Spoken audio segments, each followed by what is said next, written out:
Assalamualaikum warahmatullahi wabarakatuh. Perkenalkan, saya Dwi Restu Atiko, NIM E 2019-14. Saya dari kelas Perbankan Syariah 1. Baik, di sini saya akan mereview 3 materi yang sudah diberikan oleh Bapak Dr. Abdul Wadud Nafis LC MEI.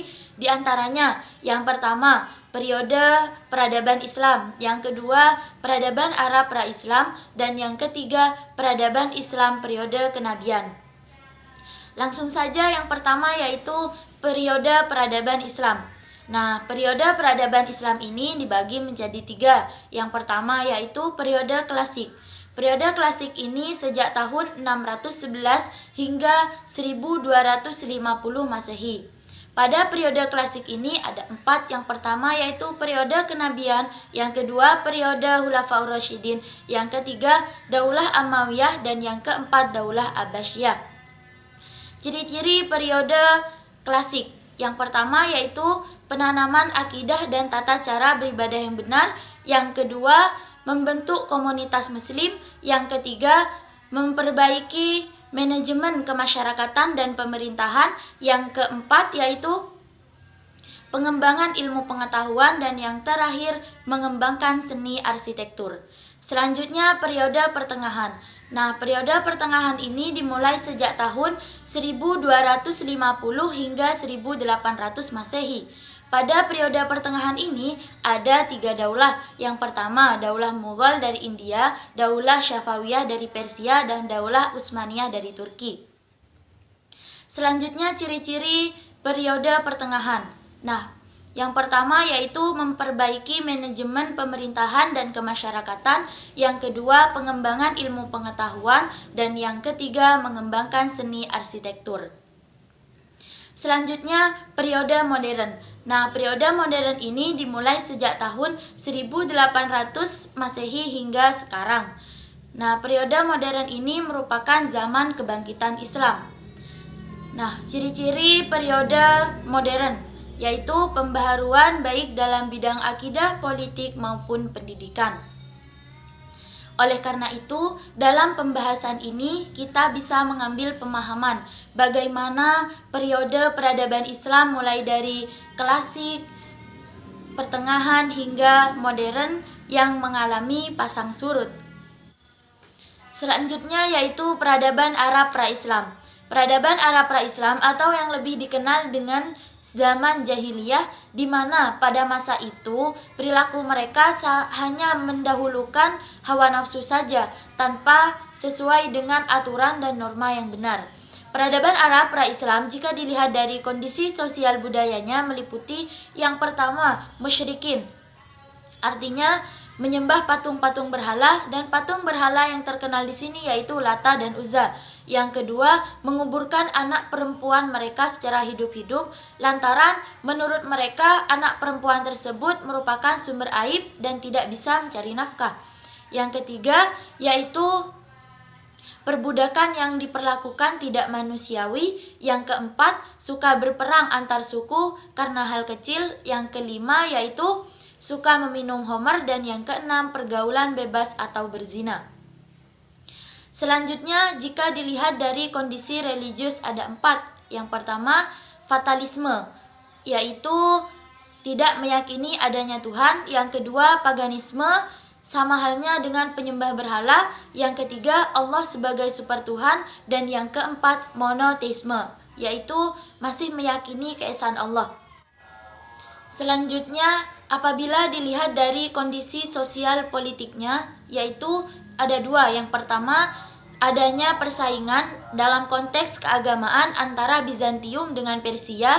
Yang kedua, lengsernya kerajaan Arab Selatan akibat beralihnya peta perekonomian ke Romawi. Jadi dapat disimpulkan bahwasannya peradaban Arab pra-Islam atau yang lebih dikenal dengan zaman jahiliyah, karena pada masa itu perilaku mereka sangat jauh dari akal sehat. Di sisi lain kondisi sosialnya buruk, banyak hak manusia yang dilanggar, dan banyak perilaku mereka yang tidak sesuai dengan norma yang benar. Selanjutnya yaitu peradaban Islam periode kenabian. Nah, peradaban Islam periode kenabian ini dibagi menjadi dua fase, yaitu yang pertama fase Mekah dan yang kedua fase Madinah. Pada fase Mekah ini meliputi diantaranya yang pertama yaitu metode dakwah Nabi Muhammad SAW, yang kedua konten dakwah Nabi di Mekah, yang ketiga bentuk-bentuk penolakan dakwah Nabi Muhammad SAW, dan yang keempat yaitu faktor-faktor penolakan dakwah Nabi Muhammad SAW. Langsung saja, metode dakwah Nabi Muhammad SAW ini ada tiga. Yang pertama yaitu secara rahasia atau sembunyi-sembunyi, yang kedua terang-terangan di dalam Mekah, dan yang ketiga terang-terangan di luar Mekah. Selanjutnya konten dakwah Nabi di Mekah ini ada dua. Yang pertama pendidikan tauhid baik dalam teori maupun praktek, dan yang kedua yaitu pengajaran Al-Quran. Selanjutnya bentuk-bentuk penolakan dakwah Nabi Muhammad SAW. Ini ada tiga. Yang pertama yaitu secara lunak, artinya hanya berbentuk penolakan saja. Yang kedua semi lunak, penolakan yang disertai dengan memfitnah Nabi. Dan yang ketiga sudah mulai kasar atau dengan perlakuan fisik. Selanjutnya yaitu faktor penolakan dakwah Nabi Muhammad SAW. Yang pertama, bidang politik kekuasaan. Yang kedua, sosial, persamaan derajat sosial. Yang ketiga, agama dan keyakinan. Yang keempat, budaya taklid kepada nenek moyang. Dan yang terakhir yaitu ekonomi. Selanjutnya, fase Madinah. Pada fase Madinah ini meliputi diantaranya yang pertama yaitu mendirikan masjid, yang kedua mempersaudarakan antara kaum Ansor dengan kaum Muhajirin, yang ketiga perjanjian saling membantu antara kaum Muslim dengan non-Muslim atau yang lebih dikenal dengan Piagam Madinah, yang keempat yaitu meletakkan dasar-dasar politik ekonomi dan sosial untuk masyarakat baru, yang kelima mengadakan perjanjian dengan seluruh penduduk di Madinah, dan yang terakhir yaitu memperkuat kekuatan militer. Selanjutnya yaitu pembentukan peradaban Islam pada masa kenabian. Yang pertama, madrasah ilmiah. Yang kedua, Nabi Muhammad SAW sebagai pemimpin. Yang ketiga, penerapan syariat Islam. Yang keempat, pemeliharaan Al-Quran. Yang kelima, pengangkatan harkat derajat wanita. Yang keenam, pengajaran baca tulis. Yang ketujuh, pembangunan masjid. Yang kedelapan, perkembangan sastra. Dan yang kesembilan yaitu penghapusan perbudakan, dan yang terakhir yaitu pengembangan taktik perang dan diplomatik luar negeri. Jadi dapat disimpulkan bahwasannya peradaban Islam periode kenabian ini banyak mengalami kemajuan karena banyak mengalami perubahan baik dalam konteks keilmuan, sosial, politik, ekonomi maupun aspek lainnya, sehingga menjadikan peradaban Islam yang awalnya dikenal dengan jahiliyah menjadi peradaban Islam yang sangat maju.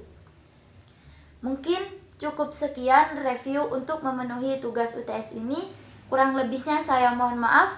Akhirul kalam. Wabillahi taufiq wal hidayah. Wassalamualaikum warahmatullahi wabarakatuh.